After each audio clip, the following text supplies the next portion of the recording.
Halo Sobat Bola Mania, kembali lagi di BRC Official. Ada kabar menarik nih mengenai duel pemain Jepang laga Persija versus PSM Makassar. Kenzo Nambu atau Ryo Matsumura jadi pemenang. Duel ini tengah bakal jadi kunci kemenangan laga Persija Jakarta versus PSM Makassar. Laga Persija Jakarta versus PSM Makassar akan digelar di Stadion Utama Gelora Bung Karno, SUGBK, Senin, 3 Juli 2023, pukul 20 WITA.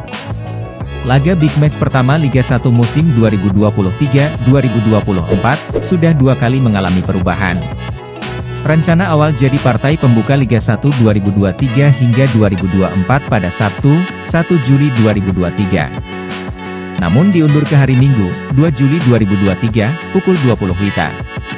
Terakhir dua hari jelang pertandingan, PT LIB mengundurkan pertandingan PSM Makassar versus Persija pada Senin malam. Duel PSM Makassar menantang Persija diprediksi berjalan sengit. Dua juru taktik Bernardo Tavares dan Thomas Doll tentu ingin meraih kemenangan di laga perdana. Hal itu akan menjadi modal bagus dalam mengarungi kompetisi. Secara taktikal Bernardo Tavares dan Thomas Doll hampir sama. Memainkan skema 3 back dengan menumpuk pemain di lini tengah. PSM Makassar diketahui memiliki lini tengah terbaik di Liga 1.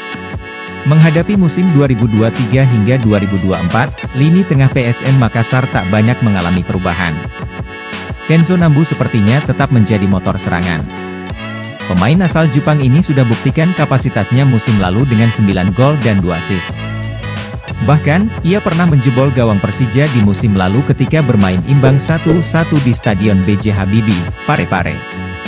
Peran Kenzo Nambu mengambil alih tugas Willem Jan Pluim yang didorong bermain lebih ke depan. Untuk memudahkan kerja-kerja pemain 30 tahun itu, Tavares akan memasang gelandang pengangkut air seperti M. Arfan dan Akbar Tanjung. Di bangku cadangan PSM Makassar masih menyimpan Ananda Raihan dan Rizky Perlu yang siap kapan saja dimainkan. Sementara di skuad Persija, lini tengahnya kian mentereng setelah kedatangan Ryo Matsumura. Pemain asal Jepang ini direkrut dari Persis Solo. Ia mampu mengemas 11 gol dan 6 assist musim lalu. Ryo Matsumura bakal ditopang gelandang muda potensial berlabel Timnas Indonesia yakni Syahrian Abimanyu serta gelandang bertahan jebolan Akademi PSM Makassar, Reski Fandi. Kemudian di bangku cadangan masih ada Hanif Syahbandi dan Doni Tri Pamungkas. Pengamat sepak bola, Basri Badusalam menyebut, dalam sebuah pertandingan sepak bola lini tengah sangat krusial. Pasalnya, jadi penghubung antara lini pertahanan dengan lini serang.